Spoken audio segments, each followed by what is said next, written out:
Mas eu pergunto a você o seguinte, por que você votou a favor do veto do prefeito Ari Lafim em relação a esse projeto? Olha, o que acontece na Câmara? Nós elaboramos lei. Qual o nosso grande objetivo? Melhorar a vida da população. Sim. O projeto Damiani, você olhando, claro que ele iria humanizar ainda mais o atendimento dos serviços públicos para a nossa população. Então, naquele primeiro momento, fazendo análise jurídica, inclusive pela Casa, nós entendíamos que havia possibilidade de realmente o prefeito aderir a esse projeto, executar para melhorar o atendimento não só nos postos de saúde, como também na UPA, humanizando esse processo todo que é atender você, nosso cidadão. Então, dentro também da análise jurídica, nós aprovamos naquele primeiro momento na Câmara Municipal. E esse projeto foi para o Executivo.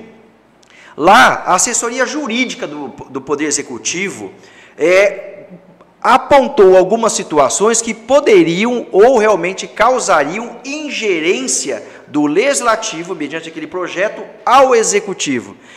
Mediante esses esclarecimentos da assessoria jurídica do Poder Executivo, nós ficamos convencidos, até porque o próprio autor, que é o Damiani, entendeu que também havia ali, após as explanações do Executivo, inconstitucionalidade, vício de iniciativa, ou seja, quando você gera custos, tem que ser o Executivo que tem que fazer. Certo. Então, diante dessas informações, e eu entendo que nós temos que cumprir a lei e não querendo trazer transtornos e ingerência, apesar que eu sempre defendo que tem que melhorar os serviços públicos de saúde, seja a humanização, seja digamos, a UPA indo para um porte 2, seja o hospital municipal, seja a maternidade, eu entendi naquele momento, pelos esclarecimentos jurídicos do Executivo, que a gente deveria acompanhar ali o veto do Executivo e, desta forma, votei conscientemente, realmente favorável. Claro, acompanhamos o voto, mas não deixamos de questionar a necessidade que o Executivo tem de realmente continuar ampliando e melhorando os serviços públicos de saúde, Roberto. Mas por que o que eu não entendi é o seguinte, vocês aprovaram esse projeto de lei, esse projeto de lei passou por uma análise, provavelmente uma análise jurídica da Câmara, ou seja, para vocês estava tudo certo. Chega lá no Executivo, tinha problema no projeto, volta para a Câmara. O que eu entendi, por que você não votou a favor de derrubar o veto e consertar o projeto e exigir que o que está feito no projeto seja realizado? Porque eu não fiz isso porque feriria de todas as formas o vício, a iniciativa. O bojo do projeto, ele causaria, de certa forma, como foi apontado pelos assessores jurídicos da Prefeitura, uma ingerência. Então, naquela altura do campeonato do veto, você não conserta mais. Ou você vota favorável ao veto, ou o contrário.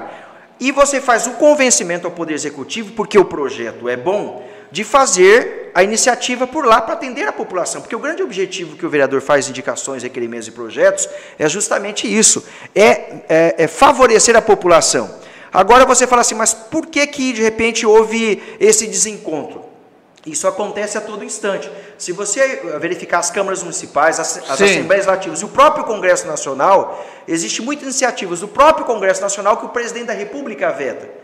Veta-se, vem para o Congresso, e o Congresso, por entender após as explanações jurídicas e constitucionalidade, ele acaba acompanhando o veto do presidente, do governador ou do próprio prefeito. Então, esse é um processo natural na questão legislativa. E quando você faz um comparativo com o judiciário, vamos pegar aqui o Fórum de Sorriso. Às vezes você tem uma ação aqui, no Fórum de Sorriso, que no juízo de primeira instância ele entende que tem que ser daquela forma A. Você faz, então, um apelo para o Tribunal de Justiça, quando chega lá, os desembarcadores entendem que não é A, mas que é B, conforme você está explanando. E ele, então, faz uma correção ao juízo da primeira instância.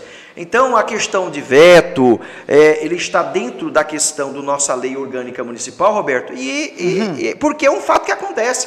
Às vezes, você querendo fazer o melhor pela população, você acaba aprovando um projeto que você gostaria de ver ele realizado, mas que acaba esbarrando em algumas questões legais, e a gente, às vezes, tem que realmente reconhecer o momento que você, mesmo como vereador, na experiência que eu tenho, que falar assim, não, eu vou recuar aqui, mas quando eu estiver convencido de que venha vetos, que, por exemplo, assim, não atende a questão da legalidade, ou que há uma certa confusão, eu voto contrário, digamos, à manutenção do veto.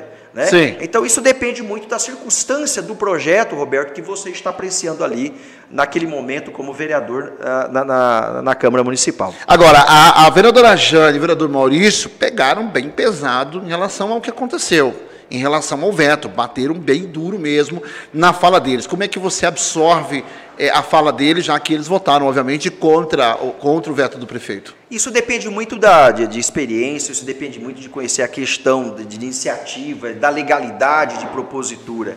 Então, a manifestação deles foi, eu entendo, no sentido de que, como eu disse aqui, tem que haver as melhorias. E por isso eles queriam ir por um caminho que teria realmente um contraditório legal, que depois seria derrubado por ação judicial pela própria Procuradoria do município. Então, é por isso que a gente, no caso, votou pela manutenção do veto, reconhecendo a grande vontade dos colegas vereadores de ver realmente o que estava escrito ali executado lá na ponta, porque era bom para a população. Agora, a dimensão digamos, a dimensão da manifestação de cada um, o pessoal vai ficar por cada um. A gente tem mais experiente, já fui muito também aguerrido. Sim. Hoje, esses cabelos brancos me deu uma experiência, a gente está um pouco mais light, mais tranquilo, Roberto. Sim.